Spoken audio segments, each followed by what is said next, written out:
ಸಾಮಾನ್ಯ ಜ್ಞಾನ, ಸಾಧನೆಗೆ ದಾರಿ ತೋರುವ, ಮಾರ್ಗದರ್ಶನ ನೀಡುವ, ಜ್ಞಾನವನ್ನು ವೃದ್ಧಿಗೊಳಿಸಲು ಸಹಕಾರಿಯಾಗುವ ಎಲ್ಲ ಸ್ಪರ್ಧಾತ್ಮಕ ಪರೀಕ್ಷೆಗಳು, ಪ್ರಚಲಿತ ವಿದ್ಯಮಾನಗಳು, ಪಠ್ಯ ಹಾಗೂ ಪಠ್ಯೇತರ ವಿಷಯಗಳ ಬಗ್ಗೆ ಮಾಹಿತಿ ನೀಡಿ ಮುಂದಿನ ಭವಿಷ್ಯಕ್ಕೆ ದಾರಿದೀಪವಾಗುವ ಕಾರ್ಯಕ್ರಮ ಸಾಮಾನ್ಯ ಜ್ಞಾನ.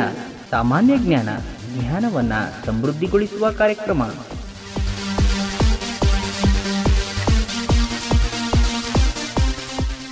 ಎಲ್ಲ ಜನಧ್ವನಿ ಕೇಳುಗರಿಗೆ ನನ್ನ ನಮಸ್ಕಾರಗಳು.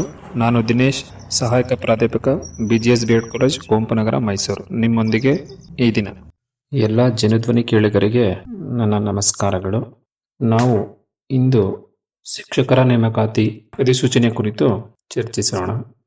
ಪ್ರಥಮವಾಗಿ ಈ 2020 ಶಿಕ್ಷಕರ ನೇಮಕಾತಿಯಲ್ಲಿ ಸುಮಾರು 15,000 ಶಿಕ್ಷಕರ ನೇಮಕಾತಿಯನ್ನು ಮಾಡಿದ್ದಾರೆ. ಅದರಲ್ಲಿ ವಿವಿಧ ರೀತಿಯ ಶಿಕ್ಷಕರ ನೇಮಕಾತಿಗಳು ನಡೆಯಲಿದೆ.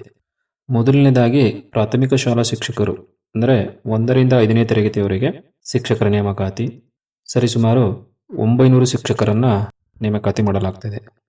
ತದನಂತರ ಪದವೀಧರರ ಪ್ರಾಥಮಿಕ ಶಿಕ್ಷಕರ ನೇಮಕಾತಿ ಅಂದರೆ GPTR ಶಿಕ್ಷಕರ ನೇಮಕಾತಿ, ಇದು ಸುಮಾರು 8,500 ಅಂದರೆ 8,500 ಶಿಕ್ಷಕರನ್ನು ನೇಮಕಾತಿ ಕರೆದಿದ್ದಾರೆ. ಅದೇ ರೀತಿ ಪ್ರೌಢಶಾಲಾ ಶಿಕ್ಷಕರ ನೇಮಕಾತಿ ಅಂದರೆ HSTR, ಈ ಶಿಕ್ಷಕರು 4,500 ಶಿಕ್ಷಕರ ನೇಮಕಾತಿಯನ್ನು ಕರೆದಿದ್ದಾರೆ.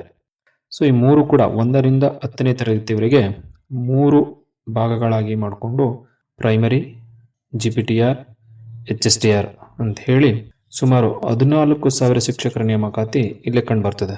ಅಂದರೆ 13,900 ಶಿಕ್ಷಕರ ನೇಮಕಾತಿಗಳಾಗ್ತಾ ಇದೆ. ಪ್ರಾಥಮಿಕ ಶಾಲೆ, ಪದವೀಧರರ ಪ್ರಾಥಮಿಕ, ಪ್ರೌಢಶಾಲಾ ಶಿಕ್ಷಕರ ನೇಮಕಾತಿ.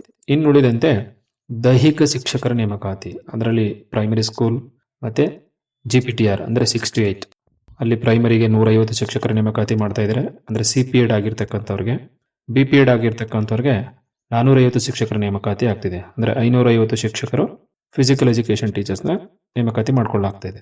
ಅದೇ ಥರ ಕೊನೆಯದಾಗಿ ಕಂಪ್ಯೂಟರ್ ಸೈನ್ಸ್ ಟೀಚರ್ಸ್ ಅಂದರೆ CST, ಈ ಶಿಕ್ಷಕರು ಸರಿಸುಮಾರು 500 ಶಿಕ್ಷಕರನ್ನು ನೇಮಕಾತಿ ಮಾಡ್ಕೊಳ್ಳಾಗ್ತಾ ಇದೆ. ಅಂದರೆ ಇಲ್ಲಿ ವಿವಿಧ ರೀತಿಯ ವಿವಿಧ ವರ್ಗದ ಶಿಕ್ಷಕರ ನೇಮಕಾತಿಯನ್ನು ಈ ಬಾರಿ ಮೊದಲನೇ ಬಾರಿಗೆ ಎಲ್ಲ ರೀತಿಯ ಶಿಕ್ಷಕರ ನೇಮಕಾತಿಗಳನ್ನ ಮಾಡ್ಕೊಳ್ಳಲಾಗ್ತಿದೆ. ಇದುವರೆಗೆ ಏನು ಮಾಡ್ತಾ ಇದ್ರು, ಪ್ರೌಢಶಾಲಾ ಶಿಕ್ಷಕರ ನೇಮಕಾತಿ ಅಥವಾ ಪ್ರಾಥಮಿಕ ಅಥವಾ GPTR ಈ ಥರ ವಿವಿಧ ವೃಂದಗಳನ್ನು ಆಯ್ಕೆ ಮಾಡಲಾಗ್ತಿತ್ತು. ಈಗ ಸರ್ಕಾರ ಬದಲಾದ ನಂತರ DK ಶಿವಕುಮಾರ್ ಅವರ ಮುಖ್ಯಮಂತ್ರಿ ಆದ ನಂತರ ಎಲ್ಲ ರೀತಿಯ ಶಿಕ್ಷಕರನ್ನು ನೇಮಕಾತಿಯನ್ನು ಮಾಡಲಾಗ್ತಿದೆ. ಇದಕ್ಕೆ ಕಾರಣ ಹಲವಾರು ಇರ್ಬೋದು. ಹಿಂದೆ ನಡೆದಂಥ ಸ್ಪರ್ಧಾರ್ಥಿಗಳು ಅಥವಾ ನಿರುದ್ಯೋಗಿಗಳು ಪ್ರತಿಭಟನೆಯನ್ನು ಮಾಡಿ ಧಾರವಾಡ, ಬೆಳಗಾವಿ, ಬೆಂಗಳೂರಲ್ಲೆಲ್ಲ ಇವಾಗ ಕೊನೆಗೆ ಅಧಿಸೂಚನೆಯನ್ನು ಹೊರಡಿಸಿದ್ದಾರೆ. ಇಲ್ಲಿ ನಾವೊಂದು ತುಂಬ ಸುದೀರ್ಘವಾಗಿ ಚರ್ಚೆ ಮಾಡಬೇಕಾಗ್ತದೆ. ಯಾಕೆ ಅಂತ ಹೇಳಿದ್ರೆ 15,000 ಶಿಕ್ಷಕರ ನೇಮಕಾತಿ ಕಳೆದ 2022-23ನೇ ಸಾಲಿನಲ್ಲಿ GPTಯಲ್ಲೇ ಕರೆದಿದ್ರು. ಅಂದರೆ ಗ್ರಾಜುಯೇಷನ್ ಪ್ರೈಮರಿ ಟೀಚರ್ ರಿಕ್ರೂಟ್ಮೆಂಟ್ ಅಲ್ಲಿ ಸರಿಸುಮಾರು 15,000 ಶಿಕ್ಷಕರ ನೇಮಕಾತಿಯನ್ನು 2022ರಲ್ಲಿ ಮಾಡಿ 23ರಲ್ಲಿ ತುಂಬಿಕೊಳ್ಳಲಾಗ್ತಿತ್ತು. ಅದರಲ್ಲಿ ಇನ್ನೂ ಕೂಡ ಗೊಂದಲಗಳು, ಕೆಲವೊಂದು ಮಹಿಳಾ ಅಭ್ಯರ್ಥಿಗಳು ಜಾತಿ ಮತ್ತು ಆದಾಯ ಪ್ರಮಾಣ ಪತ್ರ ತಂದೆ ಮತ್ತು ಗಂಡನ ಹೆಸರಿನಲ್ಲಿ ಅದು ಸಮಸ್ಯೆ ಆಗಿದ್ದು, ಅದಿನ್ನೂ ಸರಿಸುಮಾರು 500ರಿಂದ 600 ಅಭ್ಯರ್ಥಿಗಳು ಕೋರ್ಟ್ನಲ್ಲೇ ಇದ್ದಾರೆ. ಸುಮಾರು 14,000 ಶಿಕ್ಷಕರ ನೇಮಕಾತಿ ಆಗಿದೆ. ಅದನ್ನು ಕ್ಲಿಯರೆನ್ಸ್ ಕೊಟ್ಟಿದ್ದಾರೆ. ಆ ಕ್ಲಿಯರೆನ್ಸ್ ಆದಮೇಲೆ ಈಗ ನೇಮಕಾತಿಯನ್ನು ಮಾಡಿದ್ದಾರೆ. ಹಾಗಾದರೆ ನಾವು ಒಂದೊಂದನ್ನು ಕೂಡ ಚರ್ಚೆ ಮಾಡ್ತಾ ಹೋಗೋಣ. ಈಗ ಶಿಕ್ಷಕ ನೇಮಕಾತಿ ಏನೋ ಆಗಿದೆ, ಇದಕ್ಕೆ ಅರ್ಹತೆಗಳೇನು, ಸ್ಪರ್ಧಾತ್ಮಕ ಪರೀಕ್ಷೆ ಎಷ್ಟು ಅಂಕಗಳಿಗಿದೆ, ನಾವು ಹೇಗೆ ಎದುರಿಸಬೇಕು, ಇದನ್ನು ಏನನ್ನು ಅಧ್ಯಯನ ಮಾಡಬೇಕು, ಮತ್ತು ಅಧಿಸೂಚನೆಯಲ್ಲಿ ಹೊರಡಿಸ್ತಕ್ಕಂಥ ಮಾನದಂಡಗಳೇನು, ಇದನ್ನು ಮೊದಲು ತಿಳ್ಕೊಳ್ಬೇಕು. ಯಾಕಂದರೆ ಯಾವ ಯಾವ ವರ್ಗದ ಅಥವಾ ವೃಂದದ ಶಿಕ್ಷಕರಿಗೆ ನಾವು ಅರ್ಹರು ಅನ್ನೋದನ್ನು ಮೊದಲು ತಿಳ್ಕೊಳ್ಬೇಕಾಗ್ತದೆ. ಮೊದಲನೇದಾಗಿ ಪ್ರಾಥಮಿಕ ಶಾಲಾ ಶಿಕ್ಷಕರಿಗೆ ಅರ್ಹತೆಗಳನ್ನು ನೋಡೋದಾದರೆ ಪದವಿ ಪೂರ್ವ ಶಿಕ್ಷಣವನ್ನು ಮುಗಿಸಿರಬೇಕು, PUCಯನ್ನು. ತದನಂತರ diploma in educations D.Ed complete ಮಾಡಿರಬೇಕು. ತದನಂತರ ಅಲ್ಲಿ ಟೀಚರ್ ಎಲಿಜಿಬಿಲಿಟಿ ಟೆಸ್ಟ್ ಅಂತ ಏನು ಶಿಕ್ಷಕರ ಅರ್ಹತಾ ಪರೀಕ್ಷೆ ಇದೆ, ಅದರಲ್ಲಿ ಪೇಪರ್ 1ನಲ್ಲಿ ಇವರು ತೇರ್ಗಡೆಯನ್ನು ಹೊಂದಿರಬೇಕು. ಇದು ಪ್ರಾಥಮಿಕ ಶಾಲಾ ಶಿಕ್ಷಕರ ನೇಮಕಾತಿಗೆ ವಿದ್ಯಾರ್ಹತೆಗಳು. ಇದಾದ ನಂತರ ಪದವೀಧರರ ಪ್ರಾಥಮಿಕ ಶಾಲಾ ಶಿಕ್ಷಕರ ನೇಮಕಾತಿ ಅಂದರೆ 6 to 8 GPTR ಅಂತ ಏನಿದೆ, ಅಲ್ಲಿ ಸುಮಾರು 8,500 ಶಿಕ್ಷಕರನ್ನ ಕರೆದಿದ್ದಾರೆ. ಈ ಸರಿ ಕಳೆದ ಬಾರಿ ಹೋಲಿಸ್ಕೊಂಡ್ರೆ ಕಡಿಮೆ ಇದೆ. ಕಳೆದ ಬಾರಿ 15,000 ಶಿಕ್ಷಕರ ನೇಮಕಾತಿ ಆಗಿತ್ತು. ಈ ಸರಿ 8,500 ಶಿಕ್ಷಕರ ನೇಮಕಾತಿಯನ್ನು ಮಾಡ್ಕೊಳ್ಳಲಾಗ್ತಿದೆ. ಇದಕ್ಕೆ ವಿದ್ಯಾರ್ಹತೆಗಳೇನು ಅಂತ ಹೇಳೋದಾದ್ರೆ, ಪದವಿಯನ್ನು ಪಡೆದಿರಬೇಕು. ಪದವಿಯಲ್ಲಿ ಯಾವುದಾದರೂ 2 ವಿಷಯಗಳನ್ನು ಐಚ್ಛಿಕ ವಿಷಯವಾಗಿ ಅಧ್ಯಯನ ಮಾಡಿರಬೇಕು ಅಂತ ಹೇಳ್ತಾ ಹೋಗ್ತಾನೆ. ಈಗ ಪದವಿನಲ್ಲಿ ನಮಗೆ ಸ್ವಲ್ಪ ಗೊಂದಲ ಏನಾಗ್ತದೆ ಅಂತ ಹೇಳಿದಾಗ ಆನ್ಯುವಲ್ ಸ್ಕೀಮಲ್ಲಿ ಮತ್ತು ಸೆಮಿಸ್ಟರ್ ಸ್ಕೀಮಲ್ಲಿ 3 ವಿಷಯಗಳನ್ನು ಅಧ್ಯಯನ ಮಾಡಿರ್ತಾರೆ. ತದನಂತರ NEP ಬ್ಯಾಚ್ನ ವಿದ್ಯಾರ್ಥಿಗಳು 2 ವಿಷಯವನ್ನು ಮಾತ್ರ ಅಧ್ಯಯನ ಮಾಡಿರ್ತಾರೆ. ಈ 2 ವಿಷಯವನ್ನು ಅಧ್ಯಯನ ಮಾಡಿರ್ತಕ್ಕಂಥ ವಿದ್ಯಾರ್ಥಿಗಳಿಗೆ ಗೊಂದಲತೆ ಉಂಟಾಗ್ತದೆ. ಅವನು ಹೇಳ್ತಿರ್ತಕ್ಕಂಥದ್ದು ಪದವಿಯಲ್ಲಿ ಯಾವುದಾದ್ರೂ 2 ವಿಷಯಗಳನ್ನು ಐಚ್ಛಿಕ ವಿಷಯವಾಗಿ ಅಧ್ಯಯನ ಮಾಡಿರಬೇಕು ಅಂತ ಹೇಳ್ತಾ ಹೋಗ್ತಾನೆ. ಆವಾಗ ಸ್ವಲ್ಪ NEP ಬ್ಯಾಚ್ ವಿದ್ಯಾರ್ಥಿಗಳಿಗೆ ಗೊಂದಲತೆಯನ್ನು ಎಡೆ ಮಾಡಿಕೊಡ್ತಾ ಹೋಗ್ತದೆ. ಇದು ಪದವಿ ಆದ ನಂತರ B.Ed ಪದವಿನ ಪೂರೈಸಿರಬೇಕು. ಜೊತೆಗೆ TET ಪೇಪರ್ 2 ನಲ್ಲಿ ತೇರ್ಗಡೆ ಆಗಿರಬೇಕು. ಈ 3 ವಿದ್ಯಾರ್ಹತೆಗಳನ್ನು ಹೊಂದಿರತಕ್ಕಂಥ ಶಿಕ್ಷಕರು ಈ ಪದವೀಧರ ಪ್ರಾಥಮಿಕ ಶಾಲಾ ಶಿಕ್ಷಕರ ನೇಮಕಾತಿಗೆ ಅರ್ಹರಾಗ್ತಾರೆ. ಅಂದ್ರೆ BSc ಆಗಿರಬೇಕು, ಜೊತೆಗೆ B.Ed ಆಗಿರಬೇಕು, ಜೊತೆಗೆ ಟೀಚರ್ ಎಲಿಜಿಬಿಲಿಟಿ ಟೆಸ್ಟ್ ಅಂದ್ರೆ ಶಿಕ್ಷಕರ ಅರ್ಹತಾ ಪರೀಕ್ಷೆ ಪೇಪರ್ 2 ಕ್ಲಿಯರೆನ್ಸ್ ಮಾಡ್ಕೊಂಡಿರ್ಬೇಕು. ಇದು GPTR 8,500 ಶಿಕ್ಷಕರ ನೇಮಕಾತಿಗೆ ಇರ್ತಕ್ಕಂಥ ಅರ್ಹತೆಗಳು. ತದನಂತರ ಪ್ರೌಢಶಾಲಾ ಶಿಕ್ಷಕರ ನೇಮಕಾತಿಯನ್ನು ಕರೆದಿದ್ದಾನೆ. ಇದೊಂದು ಮಹತ್ತರ ವಿಚಾರ. ಯಾಕೆಂತ ಹೇಳಿದ್ರೆ 2013 ಮತ್ತು 2014ನೇ ಸಾಲಿನ ಹೊರತುಪಡಿಸಿದರೆ ಸುಮಾರು 12 ವರ್ಷಗಳ ನಂತರ ಪ್ರೌಢಶಾಲಾ ಶಿಕ್ಷಕರ ನೇಮಕಾತಿಯನ್ನು ಮಾಡ್ಕೊಳ್ಳಲಾಗ್ತಿದೆ. ಇದುವರೆಗೂ ಕೂಡ ಹಿಂದೆ ಬರೀ 6 to 8 GPT ಟೀಚರ್ಸ್ ಮಾತ್ರ ನೇಮಕಾತಿ 2015ರಲ್ಲಿ, 17ರಲ್ಲಿ, 19ರಲ್ಲಿ, 22ರಲ್ಲಿ ಹೀಗೆ ಕಳೆದ 10 ವರ್ಷಗಳಿಂದ 4-5 ಅಥವಾ 4 ಬಾರಿ ನೇಮಕಾತಿಯನ್ನು ಮಾಡಲಾಗಿದೆ. ಸೊ ಅಲ್ಲಿರ್ತಕ್ಕಂಥ ಶಿಕ್ಷಕರನ್ನೇ ಬಡ್ತಿಯ ಮುಖಾಂತರ ಪ್ರೌಢಶಾಲಾ ಶಿಕ್ಷಕರುಗಳಿಗೆ ಅಥವಾ ಪ್ರೌಢಶಾಲೆಗಳಿಗೆ ನೇಮಕಾತಿಯನ್ನು ಮಾಡ್ಕೊಳ್ತಿದ್ರು. ಈ ಸರಿ 4,500 ಶಿಕ್ಷಕರನ್ನ ಪ್ರೌಢಶಾಲಾ ವಿಭಾಗಕ್ಕೆ ನೇಮಕಾತಿ ಮಾಡ್ಕೊಳ್ತಾ ಇದ್ದಾರೆ 12 ವರ್ಷಗಳ ನಂತರ.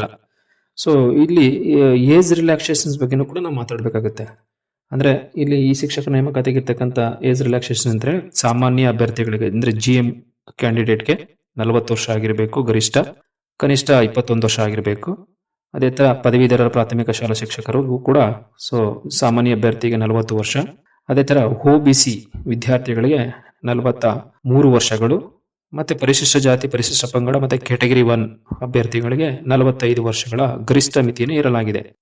ಸೊ ಈ ವರ್ಷದಲ್ಲಿ 5 ವರ್ಷಗಳ ಸಡಿಲಿಕೆಯನ್ನು ಕೂಡ ಮಾಡಲಾಗಿದೆ. ಯಾಕೆಂದ್ರೆ ಕಳೆದ 10 ವರ್ಷಗಳಿಂದ ಪ್ರೌಢಶಾಲಾ ಶಿಕ್ಷಕರ ನೇಮಕಾತಿ ಆಗಿರಲಿಲ್ಲ. ಆ ದೃಷ್ಟಿಯಿಂದ ವಯೋಮಿತಿ ಮೀರಿರುವ ಅಭ್ಯರ್ಥಿಗಳಿಗೆ ಒಂದು 5 ವರ್ಷಗಳ ಸಡಿಲಿಕೆಯನ್ನ ಕೊಟ್ಟಿದ್ದಾರೆ ಎಲ್ಲ ವರ್ಗದ ವಿದ್ಯಾರ್ಥಿಗಳಿಗೆ. ಅದನ್ನು ನಾವು ಇಲ್ಲಿ ವಿಶೇಷವಾಗಿ ಗಮನಿಸಬೇಕಾಗ್ತದೆ. ಸೊ ಇದು ವಿದ್ಯಾರ್ಹತೆ ಜೊತೆಗೆ ನಮ್ಮ ವಯೋಮಿತಿ ಯಾವ ತರ ಇರಬೇಕು ಅಂತಕ್ಕಂಥದ್ದು. ಸೊ ಈ 3 ತರದ ಶಿಕ್ಷಕರ ನೇಮಕಾತಿ ಸುಮಾರು 13,900 ಶಿಕ್ಷಕರು ಆಗ್ತಾ ಹೋಗ್ತಾರೆ. ಇನ್ನು ಉಳಿದಂತೆ ಶಿಕ್ಷಕರು ಏನಿದ್ದಾರೆ ಅಂತ ಹೇಳಿದ್ರೆ 1,000 ಶಿಕ್ಷಕರು. ಅದರಲ್ಲಿ ದೈಹಿಕ ಶಿಕ್ಷಕರು ಹೇಳಿದಾಗೆ ಪ್ರಾಥಮಿಕದಲ್ಲಿ 150 ಶಿಕ್ಷಕರು, 6 to 8 ಅಲ್ಲಿ 405 ಶಿಕ್ಷಕರು, ಮತ್ತೆ ಕಂಪ್ಯೂಟರ್ ಸೈನ್ಸ್ ಟೀಚರ್ಸ್ ಅನ್ನ ಕೂಡ ಮಾಡ್ಕೊಳ್ಳಲಾಗ್ತಾ ಇದೆ. ಅದರಲ್ಲಿ 500 ಶಿಕ್ಷಕರು. ಅಂದ್ರೆ ಕಂಪ್ಯೂಟರ್ ಸೈನ್ಸ್ಗೆ ಇದುವರೆಗೂ ನೇಮಕಾತಿನೇ ಮಾಡಿಲ್ಲ, ಸುಮಾರು 10-15 ವರ್ಷಗಳೇ ಆಗಿದೆ.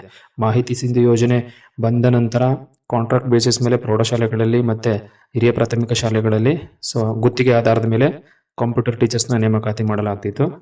ತದನಂತರ ಈಗ ಗಣಕಯಂತ್ರ ವಿಜ್ಞಾನ ಶಿಕ್ಷಕರ ವಿಭಾಗದ ಅಡಿಯಲ್ಲಿ ಈ ಒಂದು ಹೊಸ ನೇಮಕಾತಿಯನ್ನು ಕೂಡ ಮಾಡಲಾಗ್ತಾ ಇದೆ. ಆದ್ರಿಂದ ಇದಕ್ಕೂ ಕೂಡ ಕಂಪ್ಯೂಟರ್ ವಿಭಾಗದಲ್ಲಿ ಅವರು ಅರ್ಹತೆಯನ್ನು ಹೊಂದಿರಬೇಕು. ನಾವು ಹೆಚ್ಚಾಗಿ B.Ed ಕಾಲೇಜಲ್ಲಿ ಉಪನ್ಯಾಸಕರಾಗಿ ಸೇವೆ ಸಲ್ಲಿಸ್ತಾ ಇರೋದ್ರಿಂದ ಕಂಪ್ಯೂಟರ್ ಸೈನ್ಸ್ ಮತ್ತೆ ಫಿಸಿಕಲ್ ಎಜುಕೇಶನ್ ಟೀಚರ್ಸ್ ಬಗ್ಗೆ ಅಷ್ಟು ನಾನು ಮಾತಾಡಲಿಕ್ಕೆ ಹೋಗೋದಿಲ್ಲ. ಮೊದಲನೇದಾಗಿ ಪ್ರೈಮರಿ, ಹೈಯರ್ ಪ್ರೈಮರಿ ಮತ್ತೆ ಸೆಕೆಂಡರಿ ಸ್ಕೂಲ್ ಟೀಚರ್ಸ್ ಬಗ್ಗೆ ಹೆಚ್ಚು ನಾನು ಮಾತಾಡಲಿಕ್ಕೆ ಹೊರಡ್ತೀನಿ. ಇದಿಷ್ಟು ಕೂಡ ಶಿಕ್ಷಕರ ನೇಮಕಾತಿಯಲ್ಲಿ ಎಷ್ಟು ಹುದ್ದೆಗಳಿದೆ, ವಿದ್ಯಾರ್ಹತೆಗಳೇನು, ವಯೋಮಿತಿಯ ಮಾನದಂಡಗಳೇನು ಅಂತ ನಮಗೆ ಗೊತ್ತಾಗ್ತಾ ಹೋಗುತ್ತೆ. ಹಾಗಾದ್ರೆ ನಾವು ನೇರವಾಗಿ ಶಿಕ್ಷಕರ ನೇಮಕಾತಿ ಏನೆಲ್ಲ ಪತ್ರಿಕೆಗಳನ್ನ ಒಳಗೊಂಡಿರುತ್ತೆ ಅಂತಕ್ಕಂಥ ನೋಡೋದಕ್ಕೂ ಮೊದಲು ಈ C&R ರೂಲ್ ನಲ್ಲಿ ಕೆಲವೊಂದು ಬದಲಾವಣೆಗಳನ್ನ ಮಾಡಲಾಗಿದೆ. ಈ ಒಂದು ವರ್ಷದಲ್ಲಿ ಕಳೆದ 22-23 ನೋಟಿಫಿಕೇಶನ್ಸ್ಗೂ 26ನೇ ನೋಟಿಫಿಕೇಶನ್ಸ್ಗೂ ತುಂಬಾ ಬದಲಾವಣೆಗಳನ್ನ ಮಾಡಲಾಗಿದೆ. ಏನ್ ಬದಲಾವಣೆ ಮಾಡಲಾಗಿದೆ ಅಂತ ನೋಡೋದಾದ್ರೆ ಮೊದಲನೇದಾಗಿ ಇಲ್ಲಿ CBZ ವಿದ್ಯಾರ್ಥಿಗಳಿಗೆ ಕೆಮಿಸ್ಟ್ರಿ ಕಡ್ಡಾಯವಾಗಿ ಡಿಗ್ರಿನಲ್ಲಿ ಮಾಡಿರಬೇಕು. ಇನ್ನು ಉಳಿದಿರತಕ್ಕಂಥ 4 ಸಬ್ಜೆಕ್ಟ್ಸ್ ಅಲ್ಲಿ ಮಾತ್ರ ಅವರಿಗೆ ಆದ್ಯತೆಯನ್ನು ಕೊಟ್ಟಿದ್ರು. ಬಟ್ ಇವಾಗ ತುಂಬಾ ಸಡಿಲಿಕೆನ ಉಂಟು ಮಾಡಿದ್ದಾರೆ. ಏನ್ ಸಡಿಲಿಕೆ ಉಂಟು ಮಾಡಿದ್ದಾರೆ ಅಂತ ಹೇಳೋದಾದ್ರೆ ಅದರಲ್ಲಿ ಕೆಲವೊಂದು ವಿಷಯಗಳಲ್ಲಿ ಪದವಿಯನ್ನ ಐಚ್ಛಿಕ ವಿಷಯವಾಗಿ ಅಧ್ಯಯನ ಮಾಡಿರ್ಬೇಕು ಅಂತ ಹೇಳ್ತಿದ್ರು. ಕೆಮಿಸ್ಟ್ರಿ ಜೊತೆಗೆ ಸಸ್ಯಶಾಸ್ತ್ರ ಅಂದ್ರೆ ಬಾಟ್ನಿ ಇರ್ಬೋದು, ಜಿಯಾಲಜಿ, ಬಯೋಟೆಕ್ನಾಲಜಿ, ಹೌದಾ, ಫುಡ್ ಅಂಡ್ ಸೈನ್ಸ್ ಮತ್ತೆ ಬಯೋ ಕೆಮಿಸ್ಟ್ರಿ, ಈ ತರ ಎಲ್ಲ ವಿಷಯಗಳಿಗೂ ಕೂಡ ಆದ್ಯತೆಯನ್ನು ಕೊಟ್ಟಿದ್ದಾರೆ. ಅದರಿಂದ CBZ ವಿದ್ಯಾರ್ಥಿಗಳಿಗೆ ಇದೊಂದು ಹೊಸ ಬದಲಾವಣೆಗಳು. ಅದರಿಂದ ಅವರಿಗೆ ಅವಕಾಶಗಳು ಜಾಸ್ತಿ ಇದೆ. ಮತ್ತೆ ಇನ್ನೊಂದು ವಿಶೇಷ ಅಂತ ಹೇಳಿದ್ರೆ ಈ ಒಂದು ಶಿಕ್ಷಕರ ನೇಮಕಾತಿಯಲ್ಲಿ ಫಿಸಿಕ್ಸ್ ಮತ್ತೆ ಮ್ಯಾಥಮೆಟಿಕ್ಸ್ ಅಂದ್ರೆ ಭೌತ ವಿಜ್ಞಾನ ಮತ್ತೆ ಗಣಿತ ಶಿಕ್ಷಕರ ನೇಮಕಾತಿನ ಪ್ರೌಢಶಾಲೆಯಲ್ಲಿ ಕರೆದಿಲ್ಲ. ಅದೊಂದು ಒಂದು ನೋವಿನ ಸಂಗತಿ. ಸೈನ್ಸು ಟೀಚರ್ ಆಗ್ತಕ್ಕಂಥ ಕ್ಯಾಂಡಿಡೇಟ್ಗಳಿಗೆ, ಯಾಕಂದರೆ ಗಣಿತ ಮತ್ತು ವಿಜ್ಞಾನದ ಶಿಕ್ಷಕರ ನೇಮಕಾತಿನ ಪ್ರೌಢಶಾಲೆಯಲ್ಲಿ ಯಾವ ಒಂದು ಪೋಸ್ಟ್ನು ಕೂಡ ಇವರು ನೋಟಿಫಿಕೇಶನ್ಸ್ ಮಾಡಿಲ್ಲ. ಸೊ ಅದರಿಂದ ನಾವು ಇಲ್ಲಿ ಕೇವಲ ಯಾವ ವಿಚಾರಗಳಿದೆ ಅಂತ ಹೇಳಿದಾಗ ಲ್ಯಾಂಗ್ವೇಜ್ ಟೀಚರ್ಸನ್ನು ಕರೆದಿದ್ದಾರೆ, ಇಂಗ್ಲೀಷ್ ಟೀಚರ್ಸ್ ಕರೆದಿದ್ದಾರೆ, ಸೋಷಿಯಲ್ ಸೈನ್ಸ್ ಟೀಚರ್ನ ಕಾಲ್ ಮಾಡಿದ್ದಾರೆ, ಅದರಲ್ಲಿ ಕನ್ನಡ ಮೀಡಿಯಂ ಇಂಗ್ಲೀಷ್ ಮೀಡಿಯಂ ಅಂತೇಳಿ, ಬಯಾಲಜಿಯಲ್ಲಿ ಕನ್ನಡ ಮೀಡಿಯಂ ಇಂಗ್ಲೀಷ್ ಮೀಡಿಯಂ ಅಂತ ಕರೆದಿದ್ದಾರೆ. ಹಾಗಾದ್ರೆ ಇಲ್ಲಿ ನಾವು ಭೌತ ವಿಜ್ಞಾನ ಮತ್ತು ಗಣಿತ ಶಿಕ್ಷಕರ ನೇಮಕಾತಿ ಪ್ರೌಢಶಾಲಾ ಶಿಕ್ಷಣ ವರ್ಗದಲ್ಲಿ ಯಾವುದೇ ಹುದ್ದೆಗಳನ್ನು ಇವರು ನೋಟಿಫಿಕೇಶನ್ ಮಾಡಿಲ್ಲ. ಆದ್ರಿಂದ ಆ ಪ್ರೌಢಶಾಲಾ ಹಂತದ ಶಿಕ್ಷಕರ ನೇಮಕಾತಿಯಲ್ಲಿ physics and mathematics teachers training ಏನಿದ್ದಾರೆ ಅಥವಾ ಯಾರೆಲ್ಲ ವಿದ್ಯಾರ್ಥಿಗಳನ್ನು ಪಡ್ಕೊಂಡಿರ್ತಕ್ಕಂಥ ಅಭ್ಯರ್ಥಿಗಳಿದ್ದಾರೆ ಅವರಿಗೆ ಒಂದು ನೋವಿನ ಸಂಗತಿ. ಉಳಿದಂತೆ GPTR ನಲ್ಲಿ ಅವರಿಗೆ ಅವಕಾಶಗಳನ್ನ ಕಲ್ಪಿಸಿಕೊಟ್ಟಿದ್ರೆ ಸೈನ್ಸ್ ಅಂಡ್ ಇದರಲ್ಲಿ ತುಂಬಾ ಶಿಕ್ಷಕರ ಹುದ್ದೆಗಳು ಖಾಲಿ ಇದೆ GPTR ನಲ್ಲಿ, ಅದಕ್ಕೆ ಅವರು ಪ್ರಯತ್ನನ ಪಡಬಹುದು. ಹೈಸ್ಕೂಲ್ಗೆ ಸಾಧ್ಯತೆ ಇಲ್ಲ, ಯಾಕಂದ್ರೆ ಅವ್ರಿಗೆ ಯಾವುದೇ ಒಂದು ಹುದ್ದೆಗಳನ್ನ ಅಲ್ಲಿ ಕ್ರಿಯೇಟ್ ಮಾಡಿಲ್ಲ. ಸೊ ಇದಕ್ಕೂ ಕಾರಣ ಹಲವಾರು ಇರ್ಬೋದು, ಯಾಕಂದ್ರೆ ಅಲ್ಲಿರ್ತಕ್ಕಂಥ GPT ಟೀಚರ್ಸ್ನ ಪ್ರಮೋಷನ್ ಮುಖಾಂತರ ಹೈಸ್ಕೂಲ್ಗೆ ತೆಗೆದುಕೊಂಡಿರೋದ್ರಿಂದ ಆ ಹುದ್ದೆಗಳನ್ನ ತೆರವುಗೊಳ್ದೇನೆ ಇರ್ಬೋದು. ಅದರಿಂದ ಅದು ನೇಮಕಾತಿಯ ಅಧಿಸೂಚನೆಯಲ್ಲಿ ಹೊರಬಿದ್ದಿರೋದಿಲ್ಲ. ಸೊ ಅದರಿಂದ ಇದು ಒಂದು C&R ಬದಲಾವಣೆ ಆಗಿದೆ.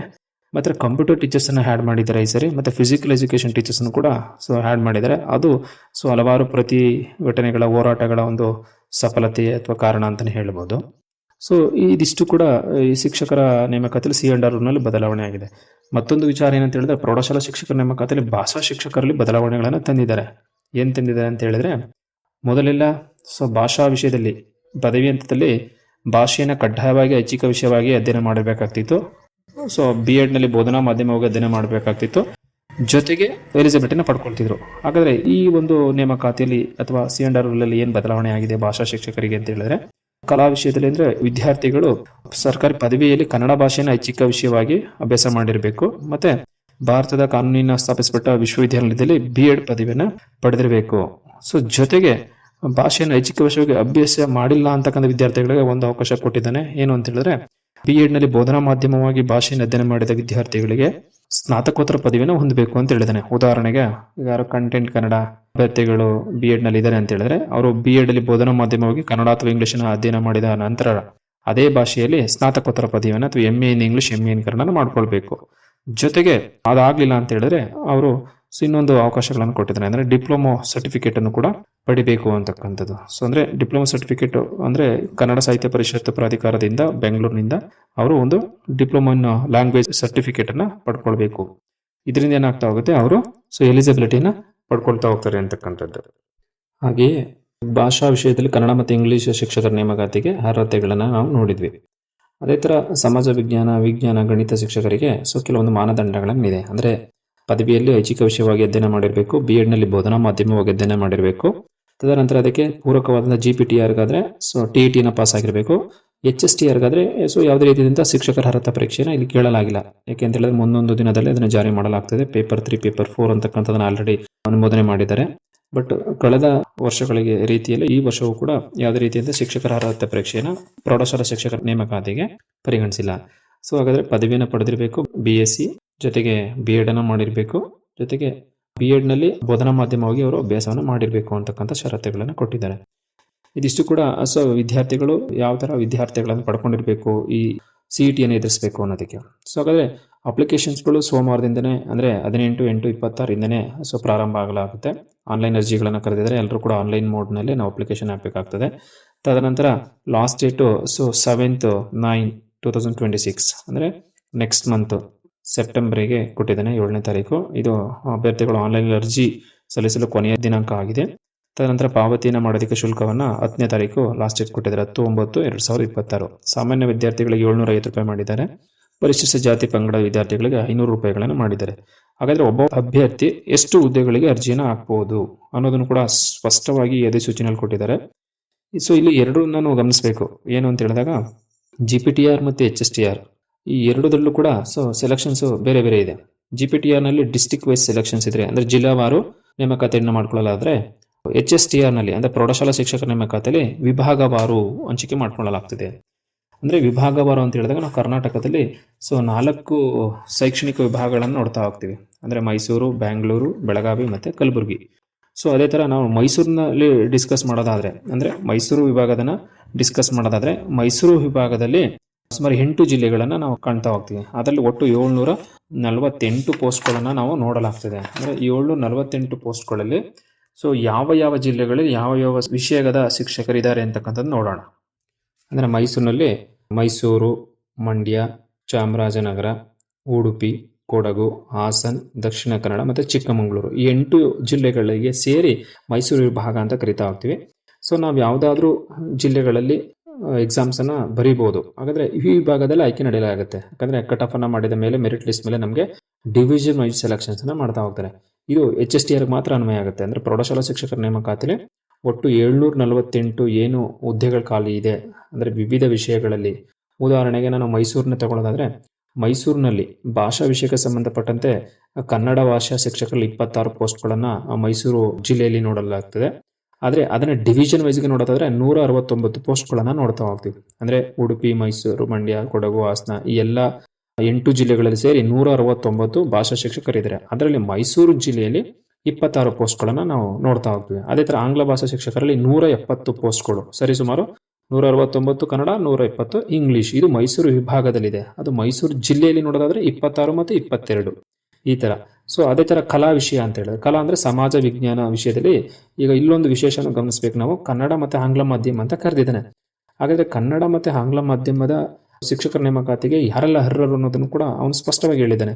ಅಂದರೆ ಈ ಕರ್ನಾಟಕ ಪ್ರೌಢಶಾಲೆ ಮತ್ತು ಈ ವಿಭಾಗದಲ್ಲಿ ನಾವು ಮೀಡಿಯಂನ ನೋಡ್ತಾ ಇದ್ದೀವಿ. ಯಾವಾಗಿಂದ 2007-8ನೇ ಸಾಲಿನಿಂದ. ಹೇಗೆ ಅಂತ ಹೇಳಿದ್ರೆ, ಸೊ ಇಲ್ಲಿ ಆದರ್ಶ ಶಾಲೆಗಳು ಕೂಡ ಇಂಗ್ಲೀಷ್ ಮೀಡಿಯಮಲ್ಲಿ ಕಂಡುಬರುತ್ತೆ. ಬಟ್ ಇದರಲ್ಲಿ ಆದರ್ಶ ಶಾಲಾ ಶಿಕ್ಷಕರ ನೇಮಕಾತಿನ ಒಳಗೊಂಡಿಲ್ಲ. ಯಾಕಂದರೆ ಅದು ಪ್ಯೂರ್ಲಿ ಸಪ್ರೇಟ್ ಆಗಿರೋದ್ರಿಂದ ಇಲ್ಲಿ ಕೇವಲ ಕರ್ನಾಟಕ ಸರ್ಕಾರಿ ಪ್ರೌಢಶಾಲೆಗಳಿಗೆ ನೇಮಕಾತಿ ನಡೀತಾ ಇದೆ.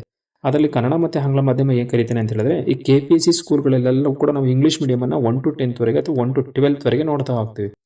ಈಗ ಮಧು ಬಂಗಾರಪ್ಪನವರು ಹೇಳಿರುವ ಹಾಗೆ ಸೊ KPCಗಳನ್ನು ಇನ್ನೂ ಕೂಡ ನಾವು ಹೆಚ್ಚು ಮಾಡ್ತಾ ಹೋಗ್ತೀವಿ. ಕರ್ನಾಟಕದಲ್ಲಿ ಸುಮಾರು 500 ಶಾಲೆಗಳನ್ನು ಅಥವಾ 250 ಶಾಲೆಗಳನ್ನು ಹೆಚ್ಚು ಮಾಡ್ತಾ ಹೋಗ್ತೀವಿ ಅಂತ ಹೇಳಿದ್ದಾರೆ. ಸೊ ಆ ನಿಟ್ಟಿನಲ್ಲಿ ಇಲ್ಲಿ 2 ಮೀಡಿಯಮ್ಸನ್ನು ನಾವು ನೋಡ್ತಾ ಹೋಗ್ತೀವಿ ಕರ್ನಾಟಕ ಪಬ್ಲಿಕ್ ಶಾಲೆಗಳಲ್ಲಿ, ಕನ್ನಡ ಮಾಧ್ಯಮ ಮತ್ತು ಇಂಗ್ಲೀಷ್ ಮಾಧ್ಯಮ. ಸೊ ಇದಕ್ಕೆ ವಿದ್ಯಾರ್ಹತೆಗಳೇನು ಅಂತ ಹೇಳಿದರೆ, so almost BA, BSc, B.Ed ಅನ್ನು ಮಾಡಿ TET ಅಥವಾ ಎಕ್ಸಾಮ್ಸನ್ನು ಪಾಸ್ ಮಾಡಿರ್ತಾರೆ.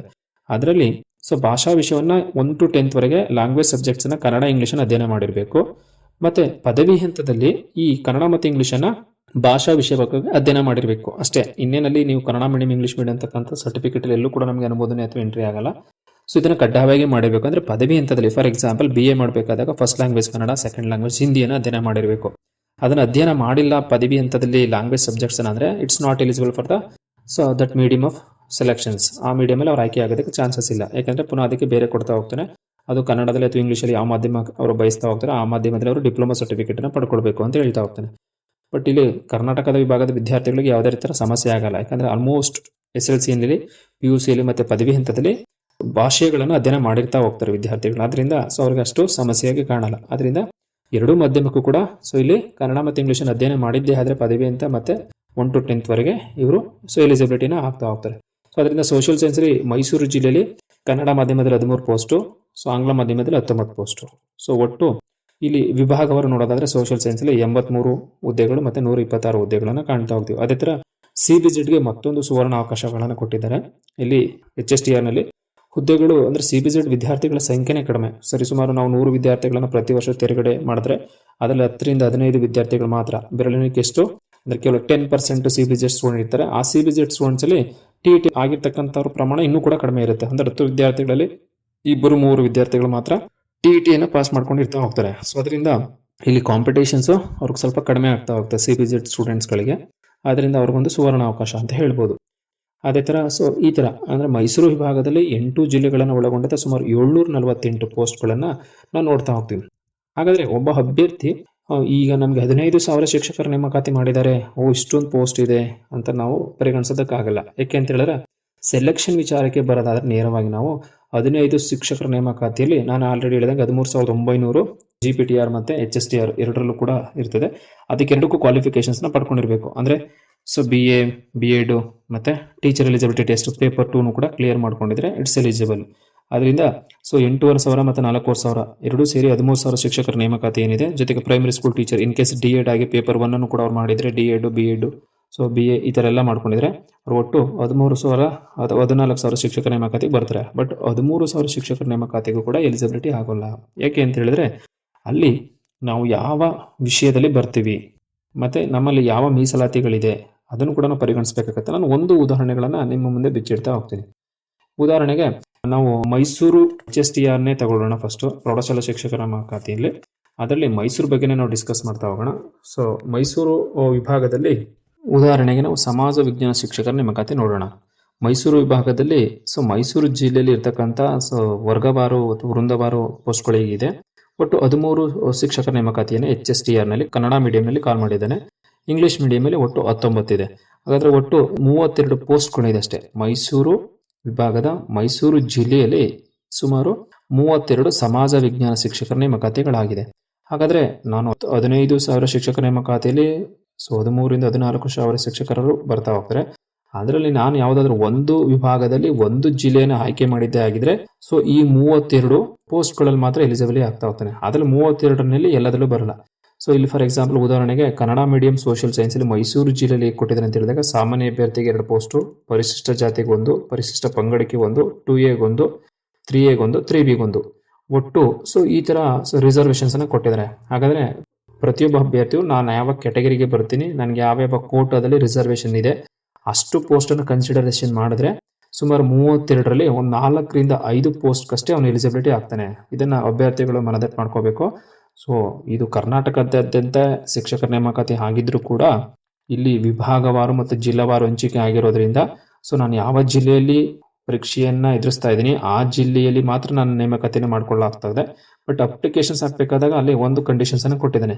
ಪ್ರತಿಯೊಬ್ಬ ವಿದ್ಯಾರ್ಥಿಯು ಒಂದು ವೃಂದದಲ್ಲಿ ಒಂದು ಜಿಲ್ಲೆ ಮಾತ್ರ ಆಯ್ಕೆ ಮಾಡ್ಕೊಳ್ಬೇಕು ಅಂತ ಕೊಟ್ಟಿದ್ದಾನೆ. ಈಗ ಉದಾಹರಣೆಗೆ 6 to 8 ಸೋಷಿಯಲ್ ಸೈನ್ಸ್ಗೆ ನಾನು ಅಪ್ಲೈ ಮಾಡ್ತೀನಿ ಅಂತ ಹೇಳಿದ್ರೆ ಮೈಸೂರು ಡಿಸ್ಟಿಕ್ಕಲ್ಲಿ ಅಪ್ಲೈ ಮಾಡಿದ್ಮೇಲೆ ಮಂಡ್ಯಕ್ಕೆ ಅಪ್ಲೈ ಮಾಡುವಾಗಿಲ್ಲ. ಬಟ್ ಇಂದಿನ ನೇಮಕಾತಿಗಳಲ್ಲಿ ಎಷ್ಟು ಜಿಲ್ಲೆಗಳು ಬೇಕಾದರೂ ನೇಮಕಾತಿ ಮಾಡ್ಬೋದು, ಅಂದರೆ ಅರ್ಜಿಯನ್ನು ಹಾಕ್ಬೋದಾಗಿತ್ತು. ಬಟ್ ಈಗ ಹೊಸ ನೇಮಕಾತಿಯಲ್ಲಿ 2026ರಲ್ಲಿ ಅದೊಂದು ಬದಲಾವಣೆ ಮಾಡಿದ್ದಾನೆ.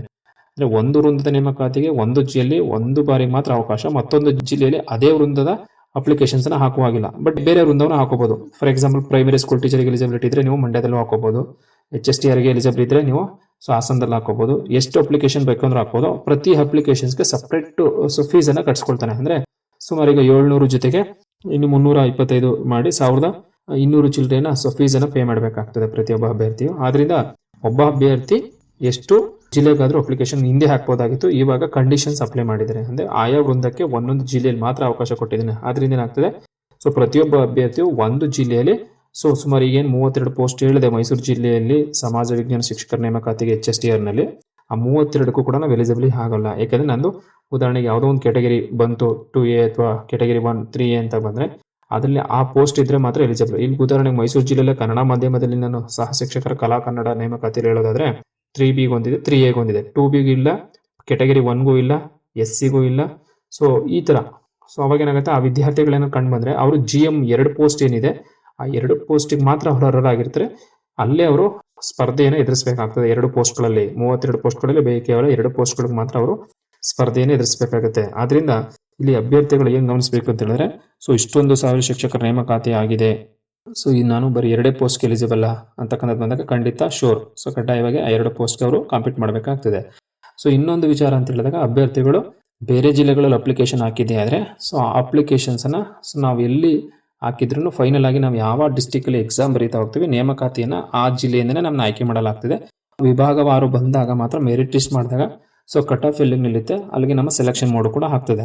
ಬಟ್ GPTRಲ್ಲಿ ಆಗಲ್ಲ. ಆಯಾ ಜಿಲ್ಲೆ ಒಳಗಡೆ ಕಟ್ ಆಫನ್ನು ನಿಲ್ಲಿಸ್ತಾನೆ ಹೋಗ್ತಾನೆ. ಬಟ್ ಡಿವಿಷನ್ ವೈಸ್ HSTRನಲ್ಲಿ ಈ 8 ಜಿಲ್ಲೆಗಳಲ್ಲಿ ಮೆರಿಟ್ ಲಿಸ್ಟಲ್ಲಿ ಯಾರು ಕಟ್ ಆಫ್ ಬರ್ತಾ ಹೋಗ್ತಾರೆ ಅವಾಗ ಆ ಒಂದು ಜಿಲ್ಲೆಯಲ್ಲಿ ಏನು ಎಕ್ಸಾಮ್ ಬರೆದಿರ್ತೀವಿ ಅದನ್ನು ವಿಭಾಗವಾರು ತೆಗೆದುಕೊಂಡು ಕಟ್ ಆಫ್ ಅನ್ನು ಮಾಡ್ತಾ ಹೋಗ್ತಾನೆ. ಆ ಕಟ್ ಆಫ್ ಆದ್ಮೇಲೆ ರಿಸಲ್ಟ್ ಬಿಡ್ತಾ ಹೋಗ್ತಾನೆ. ಅದರಲ್ಲಿ ನೆಕ್ಸ್ಟ್ ಪ್ರೋಸೆಸ್. ಇದು ಈ ನೇಮಕಾತಿ ವಿಚಾರಕ್ಕೆ ಸಂಬಂಧಪಟ್ಟಂತೆ ಇದಿಷ್ಟು ಕೂಡ ನಿಮಗೆ ಒಂದು ಉದಾಹರಣೆ ಸಮೇತ ನಿಮಗೆ ಒಬ್ಬ ಅಭ್ಯರ್ಥಿ ವಿಭಾಗವಾರು ಅಥವಾ ಜಿಲ್ಲಾವಾರು ಹೇಗೆ ಅಪ್ಲಿಕೇಶನ್ಸನ್ನು ಹಾಕಬೇಕು ಅನ್ನೋದನ್ನು ನಿಮಗೆ ಮಾಹಿತಿ ನೀಡಿದ್ದೀನಿ. ಹಾಗಾದರೆ ನಾವು ಮುಂದೆ ಹೋಗೋಣ. ನೆಕ್ಸ್ಟು CET ಎಕ್ಸಾಮ್ಸ್ ಮೋಡ್ ಹೇಗಿರುತ್ತೆ ಅನ್ನೋದನ್ನು ಡಿಸ್ಕಸ್ ಮಾಡೋಣ. ಈ CET ಪರೀಕ್ಷೆ ಅಂತಕ್ಕಂಥದ್ದು ಪ್ರಾಥಮಿಕ ಶಾಲಾ ಶಿಕ್ಷಕರ ನೇಮಕಾತಿ ಮತ್ತು ಪದವೀಧರ ಶಿಕ್ಷಕರ ನೇಮಕಾತಿ ನೋಡೋಣ. ಅದರಲ್ಲಿ ಮೊದಲನೇದಾಗಿ GPTR ನೋಡೋದಾದರೆ ಇಲ್ಲಿ ಹಿಂದೆ ನಮಗೆ 400 ಅಂಕಗಳಿಗೆ ಪರೀಕ್ಷೆಯನ್ನು ಆಯೋಜನೆ ಮಾಡಲಾಗ್ತಿತ್ತು. 400 ಅಂಕಗಳಲ್ಲಿ ಅವಾಗ ಹಿಂದೆ 150ಕ್ಕೆ ಪೇಪರ್ 1, 150ಕ್ಕೆ ಪೇಪರ್ 2 ಮತ್ತು ಪೇಪರ್ 3 ಕಡ್ಡಾಯ ಕನ್ನಡ ಅಂತ ಹೇಳ್ಬಿಟ್ಟು 400 ಅಂಕ ಕೊಟ್ಟು ಅಲ್ಲಿ ಪೇಪರ್ 1ನಲ್ಲಿ ಮಾತ್ರ ಆಬ್ಜೆಕ್ಟಿವ್ ಕೊಟ್ಟು ಪೇಪರ್ 2, ಪೇಪರ್ 3ನ ಡಿಸ್ಕ್ರಿಪ್ಟಿವ್ ಕೊಟ್ಬಿಟ್ಟಿದ್ದ ವಿವರಣಾತ್ಮಕ ಪರೀಕ್ಷೆನ.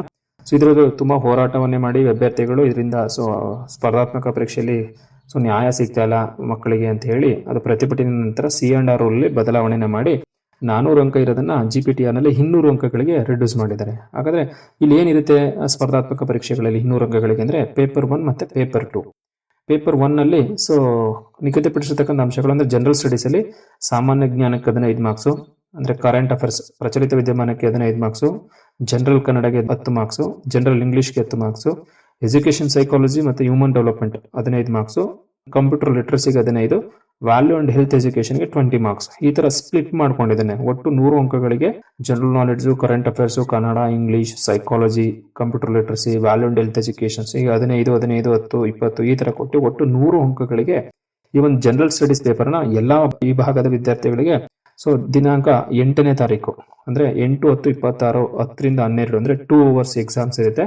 ಅದಕ್ಕೆ ಪತ್ರಿಕೆ 1 ಅಂತ ಹೇಳ್ಬಿಟ್ಟು ಜನರಲ್ ಪೇಪರ್ ಅನ್ನ ಕಂಡಕ್ಟ್ ಮಾಡ್ತಾ ಹೋಗ್ತಾನೆ. ಈ ಪತ್ರಿಕೆ ಕಲಾ ಶಿಕ್ಷಕರು ಅಥವಾ ಭಾಷಾ ಶಿಕ್ಷಕರು, ಬಯಾಲಜಿ ಶಿಕ್ಷಕರು, ಕಂಪ್ಯೂಟರ್ ಲಿಟ್ರಸಿ ಶಿಕ್ಷಕರು, ಫಿಸಿಕಲ್ ಎಜುಕೇಶನ್ ಟೀಚರ್ಸ್ ಎಲ್ಲರೂ ಕೂಡ ಇದೇ ಎಕ್ಸಾಮ್ಸ್ ಅನ್ನ ಕಂಡಕ್ಟ್ ಮಾಡ್ತಾನೆ. ಅದಕ್ಕೆ ಒಂದೇ ಟೈಮು 8, 10, 26, 10 to 12 ವರೆಗೆ ಪೇಪರ್ 1 ಅಂತ ಕೊಡ್ತಾ ಹೋಗ್ತಾನೆ. ಇದು common to all the subject teachers. ಇದನ್ನ ಕನ್ಸಿಡರೇಷನ್ ಮಾಡಿದ್ರೆ ಇಲ್ಲೊಂದು ಈ ಸರಿ ಹೊಸ ವಿಚಾರ ಏನು ಅಂತ ಹೇಳಿದ್ರೆ, ಈ ಸಾಮಾನ್ಯ ಪತ್ರಿಕೆಯಲ್ಲಿ ಕನಿಷ್ಠ 35 ಅಂಕಗಳನ್ನ ತೆಗೆದುಕೊಳ್ಳೇಬೇಕು, 35% ಅನ್ನ ತೆಗೆದುಕೊಳ್ಬೇಕು ಅಂತ ಹೇಳಿದ್ದಾನೆ. ಆ 35%ಗಿಂತ 1 ಮಾರ್ಕ್ಸ್ ಕಡಿಮೆ ಬಂದ್ರು ಕೂಡ ಅವರು ನೆಕ್ಸ್ಟ್ ಪೇಪರ್ ಅಲ್ಲಿ ಸ್ಕೋರ್ ಮಾಡಿದ್ರು ಕೂಡ, ಪೇಪರ್ 2 ನಲ್ಲಿ 100ಕ್ಕೆ 80 ಸ್ಕೋರ್ ಮಾಡಿದ್ರು ಕೂಡ ಇಟ್ಸ್ ನಾಟ್ ಎಲಿಜಿಬಲ್. ಅಂದ್ರೆ ಮಿನಿಮಮ್ ಕ್ರೈಟೀರಿಯಾನು ಕೊಟ್ಬಿಟ್ಟಿದ್ದಾನೆ. ಅದೊಂದು ನಾವು ವಿಶೇಷವಾಗಿ ಈ ಒಂದು ಪರೀಕ್ಷೆಯಲ್ಲಿ ಬದಲಾವಣೆಗಳನ್ನ ಕಾಣಬೇಕು. ಹಿಂದೆ ಇದಿರ್ಲಿಲ್ಲ, ಮಿನಿಮಮ್ ಸ್ಕೋರ್ ಇರಲಿಲ್ಲ. ಮಿನಿಮಮ್ ಸ್ಕೋರ್ ಎಲ್ಲಿತ್ತು ಅಂತ ಹೇಳಿದಾಗ GPTR ನಲ್ಲಿ ಪೇಪರ್ 3 ಜನರಲ್ ಕನ್ನಡದಲ್ಲಿ 100 ಅಂಕಗಳಿಗೆ 60 ಅಂಕಗಳನ್ನ ತೆಗೆದುಕೊಳ್ಬೇಕು ಮಿನಿಮಮ್ ಅಂತ ಕೊಟ್ಟಿದ್ದ, ಅಂದ್ರೆ ಕಡ್ಡಾಯ ಕನ್ನಡ ಪತ್ರಿಕೆಯಲ್ಲಿ. ಈಗ ಆ ಪತ್ರಿಕೆನೇ ಕೈ ಬಿಟ್ಟಿರೋದ್ರಿಂದ ಈಗ ಇಲ್ಲೇ ಇದನ್ನ ಏನ್ ಮಾಡಿದಾನೆ, ಜನರಲ್ ಸ್ಟಡೀಸ್ ಅಲ್ಲೇ ಮಿನಿಮಮ್ 35% ಇರಬೇಕು ಅಂತ ಮಾಡಿದ್ದಾನೆ. ಇದೊಂದು ಕನಿಷ್ಠ ಇಷ್ಟು ತಗೊಳ್ಳೇಬೇಕು 35 ಮಾರ್ಕ್ಸ್ ನ 100ಕ್ಕೆ. 35ಕ್ಕಿಂತ ಕಡಿಮೆ ಆದ್ರೆ ಪೇಪರ್ 2 ನಲ್ಲಿ ಎಷ್ಟೇ ಸ್ಕೋರ್ ಬಂದ್ರು ಕೂಡ if you can not consider for the paper 2 valuations. ಅದನ್ನ ನಾವು ಗಮನಿಸಬೇಕು. ಅದೇ ತರ GPTR ನಲ್ಲಿ ಪೇಪರ್ 2 ಆಯಸ್ ರೆಸ್ಪೆಕ್ಟಿವ್ ಪೆಡಗಾಗಿ ಸಬ್ಜೆಕ್ಟ್ಗೆ ಸಂಬಂಧಪಟ್ಟಿದೆ. ಈಗ ಕನ್ನಡ ಭಾಷೆಗೆ ಸಂಬಂಧಪಟ್ಟಂತಾದ್ರೆ ಕನ್ನಡ ಭಾಷೆಗೆ 100 ಅಂಕಗಳಿರುತ್ತೆ, ಆಂಗ್ಲ ಭಾಷೆಗೆ 100 ಅಂಕಗಳಿರುತ್ತೆ, ಗಣಿತ ಮತ್ತೆ ವಿಜ್ಞಾನ ಶಿಕ್ಷಕರಿಗೆ 100 ಅಂಕ, ಬಯಾಲಜಿ ಟೀಚರ್ಸ್ಗೆ 100 ಅಂಕಗಳು, ಸಮಾಜ ವಿಜ್ಞಾನ ಶಿಕ್ಷಕರಿಗೆ 100 ಅಂಕ. ಅಂದ್ರೆ ಯಾವ್ಯಾವ ಮೆಥಡಾಲಜಿನ ನಾವು ಅಪ್ಲೈ ಮಾಡಿರ್ತೀವಿ ಅದಕ್ಕೆ 100 ಅಂಕ ಇರುತ್ತೆ. ಅದಕ್ಕೆ ಸಪ್ರೇಟ್ ಸಿಲೆಬಸ್ ಅನ್ನ ಕೊಟ್ಟಿದ್ದಾನೆ. ಕಂಪ್ಲೀಟ್ ಆಗಿ A to Z ಕೊಟ್ಬಿಟ್ಟಿದ್ದಾನೆ. ಎಷ್ಟು ಸಿಲೆಬಸ್ ಓದಬೇಕು, ಏನೇನು ಓದಬೇಕು, ಎಕ್ಸಾಮ್ ಮೋಡು ಹೇಗಿರುತ್ತೆ, ಮತ್ತೆ ಎಲ್ಲ MCQ ಕ್ವಶನ್ ಮಾಡ್ಬಿಟ್ಟಿದ್ದಾನೆ. ಈಗ ಯಾವ್ದು ಡಿಸ್ಟ್ರಕ್ಟಿವ್ ಇಲ್ಲ, ಅದೊಂದು ಖುಷಿ ವಿಚಾರ. ಯಾರೆಲ್ಲ ಇಂದಿಂದ ನಿರಂತರವಾಗಿ ದೀರ್ಘವಾಗಿ ಅಧ್ಯಯನ ಮಾಡಿದ್ದಾರೆ ಸ್ಪರ್ಧಾರ್ಥಿಗಳು ಅವ್ರಿಗೆ ಯಶಸ್ಸು ಕಟ್ಟಿಟ್ಟ ಬುತ್ತಿ ಅನ್ನೋದ್ರಲ್ಲಿ ಎರಡು ಮಾತಿಲ್ಲ. ಯಾಕಂದ್ರೆ ಕಳೆದ 2-3 ವರ್ಷಗಳಿಂದ ನೇಮಕಾತಿ ಆಗದೇ ಇರೋದ್ರಿಂದ 23 ನಂತರ 23, 24, 25 3 ವರ್ಷದ ಹಿಂದೆ ಕಳೆದ 3 ವರ್ಷದ ಪದವೀಧರರು ಏನಿದ್ದಾರೆ BA B.Ed ಪದವೀಧರರು ಅವರಿಗೊಂದು ಸುವರ್ಣ ಅವಕಾಶ ಈ ಒಂದು 2020 ನೇಮಕಾತಿ ಆಗಿದೆ. ಅದರಿಂದ ಪೇಪರ್ 1 ಮತ್ತೆ ಪೇಪರ್ 2 ಎರಡೇ GPTR ನಲ್ಲಿ ಇರ್ತಕ್ಕಂಥದ್ದು. ಹಿಂದೆ 400 ಅಂಕಗಳಿಗೆ ಇತ್ತು, ಈಗ ಅದನ್ನ 200 ಅಂಕಗಳಿಗೆ ನಿಗದಿಪಡಿಸಿ ಎರಡೇ ಪೇಪರ್ ಮಾಡಿದರೆ 2 hours ಎಕ್ಸಾಮ್ಸ್. ಅದು 8ನೇ ತಾರೀಕು ಜನರಲ್ ಸ್ಟಡೀಸ್ ಇದ್ರೆ ಅವಾಗ ಟೈಮ್ ಟೇಬಲ್ ಬೇರೆ ಬೇರೆ ಇದೆ. 9ನೇ ತಾರೀಕು ಪೇಪರ್ 2 ಸೋಷಿಯಲ್ ಸೈನ್ಸ್ ಇದೆ, ಬಯಾಲಜಿ ಇದೆ, ಮತ್ತೆ ಮ್ಯಾಥಮೆಟಿಕ್ಸ್ ಅಂಡ್ ಸೈನ್ಸ್ ಇದೆ. ಪೇಪರ್ 2 ಲ್ಯಾಂಗ್ವೇಜ್ ಟೀಚರ್ಸ್ಗೆ 10ನೇ ತಾರೀಕು ಮಾಡಿದ್ದಾನೆ. ಅಂದ್ರೆ 8, 9, 10ನೇ ತಾರೀಕು ಸೆಪ್ಟೆಂಬರ್ ನಲ್ಲಿ ಈ ಪರೀಕ್ಷೆಗಳ ದಿನಾಂಕಗಳನ್ನು ನಿಗದಿ ಮಾಡಿದ್ದಾನೆ. ಟೈಮ್ ಟೇಬಲ್ ಕೂಡ ಕೊಟ್ಟಿದ್ದಾನೆ, ಸಿಲೆಬಸ್ ಕೊಟ್ಟಿದ್ದಾನೆ, ಎಕ್ಸಾಮ್ ಮೋಡ್ ಕೊಟ್ಟಿದ್ದಾನೆ, ಎಷ್ಟು ಮಾರ್ಕ್ಸ್ ತಗೋಬೇಕು, ನೀವೆಲ್ಲ ರಿಸರ್ವೇಶನ್ಸ್ ಯಾವ ಸರ್ಟಿಫಿಕೇಟ್ ಮಾಡಿಸ್ಕೋಬೇಕು, ಹೇಗಿರ್ಬೇಕು, ಎಲ್ಲವನ್ನೂ ಕೂಡ ಸ್ವಚ್ಛಂದವಾಗಿ ಎಳೆಯಾಗಿ ಹೇಳಿದ್ದಾನೆ. ಯಾವುದೇ ಅಭ್ಯರ್ಥಿಯು ನೀವು ಸೋಮವಾರ 8ನೇ ತಾರೀಕು ಅಪ್ಲಿಕೇಶನ್ಸ್ ಅಥವಾ ಅರ್ಜಿನ ಸಲ್ಲಿಸುವ ಮೊದಲು ನೋಟಿಫಿಕೇಶನ್ಸ್ ಅನ್ನು ಸುದೀರ್ಘವಾಗಿ ಓದ್ಕೊಳ್ಬೇಕು. ಯಾಕೆ ಅಂತ ಹೇಳಿದ್ರೆ ಅಲ್ಲಿ ಜಾತಿ ಮತ್ತೆ ಆದಾಯ ಪ್ರಮಾಣ ಪತ್ರ ಇರ್ಬೋದು, ಗ್ರಾಮೀಣ ಅಭ್ಯರ್ಥಿ ಪ್ರಮಾಣ ಪತ್ರ ಇರ್ಬೋದು, ಕನ್ನಡ ಮಾಧ್ಯಮದ ಪ್ರಮಾಣ ಪತ್ರ ಇರ್ಬೋದು, ಅದೆಲ್ಲ ಹೇಗಿರಬೇಕು, ಯಾವ ಅಧಿನಿಯಮಗಳ ಪ್ರಕಾರ ನೀವು ಸರ್ಟಿಫಿಕೇಟ್ ಅನ್ನ ಮಾಡಿಸ್ಕೊಂಡಿರ್ಬೇಕು, ಅದು ಯಾವ ಡೇಟ್ ಒಳಗಡೆ ಇರಬೇಕು ಕಂಪ್ಲೀಟ್ ಆಗಿ ಕೊಟ್ಟಿದ್ದಾನೆ. ಏನಾದ್ರು ಎಕ್ಸ್ಪೈರ್ ಆಗಿದ್ರೆ ಅಥವಾ ಡೇಟು ಅದು ನಿಗದಿ ದಿನಾಂಕದಿಂದ ಮುಗಿದು ಹೋಗಿದ್ರೆ ಅದನ್ನ ಪುನಃ ನಾವು ರಿನ್ಯೂವಲ್ ಮಾಡಿಸ್ಕೊಂಡು ಹೊಸದಾಗಿ ಅಪ್ಲಿಕೇಶನ್ಸ್ ಹಾಕೋದ್ರೊಳಗಡೆ ನಾವು ಆ ಒಂದು ಮೀಸಲಾತಿ ಪ್ರಮಾಣ ಪತ್ರಗಳನ್ನು ಇಟ್ಕೊಳ್ಬೇಕಾಗತ್ತೆ. ಇದನ್ನ ಪ್ರತಿಯೊಬ್ಬ ಅಭ್ಯರ್ಥಿಯು ಕೂಡ ಗಮನಿಸ್ಕೊಳ್ಬೇಕಾಗತ್ತೆ. ಇದು GPTR ನ ಎಕ್ಸಾಮ್ಸ್ ಮೋಡ್ ಆಯ್ತು. ಇನ್ನು HSTR ನೋಡೋದಾದ್ರೆ HSTR ನಲ್ಲಿ ಕಾಮನ್ ಆಗಿ ಇಲ್ಲೂ ಕೂಡ 2 ಪೇಪರ್ ಇತ್ತು. 2013-14ನೇ ಸಾಲಿನಲ್ಲಿ ನೇಮಕಾತಿಯಲ್ಲಿ ಕೂಡ 2 ಪೇಪರ್ ಇತ್ತು. ಬಟ್ ಅಲ್ಲಿ ಬೇರೆ ಮೋಡ್ ಇತ್ತು. ಅಂದ್ರೆ 100 ಅಂಕಗಳಿಗೆ ಸೈಕಾಲಜಿ 35, ಮೆಂಟಲ್ ಎಬಿಲಿಟಿ 35, ಮತ್ತೆ ಜನರಲ್ ನಾಲೆಡ್ಜ್ 34. ಈಗ ಒಟ್ಟು 100 ಅಂಕಗಳಿಗೆ ಮಾಡ್ತಿದ್ರು. ಈಗ ಅದನ್ನ ಬದಲಾವಣೆ ಮಾಡಿದ್ದಾರೆ. 10-12 ವರ್ಷಗಳ ನಂತರ ಹೊಸ ನೇಮಕಾತಿ ಇದಾಗಿರೋದ್ರಿಂದ ಪ್ರೌಢಶಾಲಾ ಶಿಕ್ಷಕರ ನೇಮಕಾತಿಗೆ ಪೇಪರ್ 1 ಅಂತಕ್ಕಂಥದ್ದು ಜನರಲ್ ಸ್ಟಡೀಸ್ ಕೊಟ್ಟಿದ್ದಾನೆ, ಸಾಮಾನ್ಯ ಪತ್ರಿಕೆ ಅಂತೇಳಿ. ಇದರಲ್ಲಿ ಜನರಲ್ ನಾಲೆಡ್ಜ್ ಮತ್ತೆ ಕರೆಂಟ್ ಅಫೇರ್ಸ್ಗೆ 20 ಮಾರ್ಕ್ಸ್ ಕೊಟ್ಟಿದ್ದಾನೆ, general Kannada 10 marks, general English 10 marks, education psychology 15 marks, mental ability 15 marks, computer literacy 15 marks, value and health education 15 marks. ಅಂದರೆ ಸ್ವಲ್ಪ 6 ಅಥವಾ 7 ಕ್ಷೇತ್ರಗಳನ್ನು ಸೇರಿಸಿದ್ದಾನೆ. ಯಾವುದು 7 ಕ್ಷೇತ್ರ ಅಂದಾಗ general knowledge, general Kannada, general English, education psychology, mental ability, computer literacy, value and health educations, ಹೀಗೆ ಎಲ್ಲದಕ್ಕೂ ಕೂಡ ಅಂಕಗಳನ್ನು ವಿಂಗಡಣೆ ಮಾಡಿ ಸುಮಾರು 100 ಅಂಕಗಳಿಗೆ ಪೇಪರ್ 1 ಮಾಡಿದ್ದಾನೆ. ಇದರಲ್ಲೂ ಕೂಡ ಅಷ್ಟೇ 35 ಕನಿಷ್ಠ ಅಂಕಗಳನ್ನು ತೆಗೆದುಕೊಳ್ಳಬೇಕು ಅಂತಕ್ಕಂಥ ಕಡ್ಡಾಯ ಅಥವಾ ನಿಯಮವನ್ನು ಏರ್ಪಡಿಸಿದ್ದಾನೆ. ಇನ್ನು ಪೇಪರ್ 2 ಅಂತಕ್ಕಂಥದ್ದು ನಮ್ಮ ಕನ್ನಡ ಭಾಷೆ ಇದ್ದರೆ ಕನ್ನಡ ಶಿಕ್ಷಕರಿಗೆ ಬೇರೆ, ಇಂಗ್ಲೀಷ್ ಭಾಷಾ ಶಿಕ್ಷಕರಿಗೆ ಬೇರೆ, ಸೋಷಿಯಲ್ ಸೈನ್ಸ್ಗೆ ಬೇರೆ, CBSEಗೆ ಬೇರೆ, ಮತ್ತು ದೈಹಿಕ ಶಿಕ್ಷಕರಿಗೆ ಬೇರೆ. ಹಾಗಾದರೆ 5 ವಿಧದ ಶಿಕ್ಷಕರಿಗೆ 100 ಅಂಕಗಳಿಗೆ ಬೇರೆ ಬೇರೆ ಪತ್ರಿಕೆಗಳನ್ನು ಆಯಾ ಪೆಡಗಾಗಿನಲ್ಲಿ ಕೊಟ್ಟಿದ್ದಾನೆ. ಇದಕ್ಕೆ ಅಲ್ಲೇ ಸಿಲೆಬಸ್ನ್ನು ಕೂಡ ಕೊಟ್ಟಿದ್ದಾನೆ, ಏನೆಲ್ಲ ಓದಬೇಕು ಅಂತಕ್ಕಂಥದ್ದು. ಅದರಿಂದ ಆ ಸಿಲೆಬಸ್ನ ನೋಡ್ಕೊಂಡು ಅದು ಕೂಡ ಇದು HSTR ಎಕ್ಸಾಮ್ ಯಾವಾಗ ನಡೆಯುತ್ತೆ ಅಂತ ಹೇಳಿದ್ರೆ 12 ಮತ್ತು 13ನೇ ತಾರೀಕು ಸೆಪ್ಟೆಂಬರ್ ನಡೆಯುತ್ತೆ. 12ನೇ ತಾರೀಕು ಪೇಪರ್ 1 ಜನರಲ್ ಸ್ಟಡೀಸ್ 10 to 12 ಆದರೆ ಅದು 2 hours ಎಕ್ಸಾಮ್ ಇರುತ್ತೆ. ಇನ್ನು 13ನೇ ತಾರೀಕು ರೆಸ್ಪೆಕ್ಟಿವ್ ಪೇಪರ್ಸ್ ಇರುತ್ತೆ. CBSE ಮತ್ತು ಸೋಷಿಯಲ್ ಸೈನ್ಸು, ಕನ್ನಡ, ಇಂಗ್ಲೀಷ್ಗೆಲ್ಲ ಇರುತ್ತೆ. ಪೇಪರ್ 1 ಜನರಲ್ ಸ್ಟಡೀಸ್ ಇರೋದ್ರಿಂದ ಫಿಸಿಕಲ್ ಎಜುಕೇಷನ್ ಟೀಚರ್ಸ್ಗೆ 2:30 ರಿಂದ 4:30 ಮಧ್ಯಾಹ್ನ, ಅಂದರೆ ಬೆಳಗ್ಗೆ ಜನರಲ್ ಸ್ಟಡೀಸ್ ಆದರೆ ಮಧ್ಯಾಹ್ನ ಫಿಸಿಕಲ್ ಎಜುಕೇಷನ್ ಟೀಚರ್ಸ್ ಗ್ರೇಡ್ 1 ಇವರಿಗೆ ಆ ದಿನ ಕಂಡಕ್ಟ್ ಮಾಡಲಾಗ್ತದೆ. ಇದಿಷ್ಟು ಕೂಡ ಪರೀಕ್ಷಾ ದಿನಾಂಕಗಳು ಮತ್ತು ಯಾವುದೆಲ್ಲ ಸ್ಪರ್ಧಾತ್ಮಕ ಪರೀಕ್ಷೆ ಅಂದರೆ CETಯಲ್ಲಿ ಎಷ್ಟು ಎಕ್ಸಾಮ್ಸ್ ಇರುತ್ತೆ, ನಾವೆಷ್ಟು ಮಿನಿಮಮ್ ತೊಗೋಬೇಕು, ಮ್ಯಾಕ್ಸಿಮಮ್ ತೊಗೊಂಡಾಗ ಕಟ್ ಆಫ್ ಒಳಗಡೆ ಬಂದಾಗ ನಮ್ಮ ಕ್ಯಾಟಗರಿ ವೈಸು ರಿಸರ್ವೇಷನ್ ಪ್ರಕಾರ ನಮ್ಮ ಫಲಿತಾಂಶವನ್ನು ಪ್ರಕಟಿಸಿ ನಮ್ಮನ್ನು 1:2 ವೆರಿಫಿಕೇಷನ್ಗೆ ಕರೀತಾ ಹೋಗ್ತಾನೆ. ಆ 1:2 ವೆರಿಫಿಕೇಷನ್ಸಲ್ಲಿ ಫೈನಲ್ ಆಗಿ 1:1 ಮಾಡ್ಕೊಂಡು ಅವ್ರಿಗೆ ಸೆಲೆಕ್ಷನ್ಸ್ ಮಾಡೋಣ ಮಾಡ್ಕೊಳ್ತಾ ಹೋಗ್ತಾನೆ. ಅದು ನೆಕ್ಸ್ಟ್ ಪ್ರೊಸೆಸ್ಸು. ಇದಿಷ್ಟು ಕೂಡ 2020 ಅಧಿಸೂಚನೆ ಮತ್ತು ಯಾವ್ಯಾವ ವರ್ಗದ ಶಿಕ್ಷಕರನ್ನ ನೇಮಕಾತಿ ಮಾಡಲಾಗ್ತಾ ಇದೆ, ಎಷ್ಟು ಶಿಕ್ಷಕರ ನೇಮಕಾತಿ ಮಾಡ್ಕೊಳ್ಳಲಾಗ್ತದೆ, ಅದರಲ್ಲಿ ನಮ್ಮ ತಯಾರಿ ಹೇಗಿರಬೇಕು ಅನ್ನೋ ಒಂದು ಕಿರು ಮಾಹಿತಿಯನ್ನು ನಿಮಗೆ ತಿಳಿಸಿದ್ದು ಕೊಟ್ಟಿದ್ದಕ್ಕಾಗಿ ಮತ್ತು ಈ ಒಂದು ಅಂಶಗಳನ್ನು ಅಥವಾ ವಿಷಯಗಳನ್ನು ಹಂಚಿಕೊಳ್ಳೋದಕ್ಕೆ ಈ ಜನಧ್ವನಿ ರೇಡಿಯೋ ಕಾರ್ಯಕ್ರಮಕ್ಕೆ ನಾನು ಆಹ್ವಾನಿಸಿ ನಾನು ಇಷ್ಟೊತ್ತು ಮಾತನಾಡಲು ಅವಕಾಶ ಕೊಟ್ಟಂಥ ಎಲ್ಲ ಜನಧ್ವನಿ ಕೇಳುಗರಿಗೆ ನನ್ನ ಪ್ರಣಾಮಗಳನ್ನು ಸಲ್ಲಿಸ್ತಾ ಇದ್ದೀನಿ. ನಮಸ್ಕಾರಗಳು.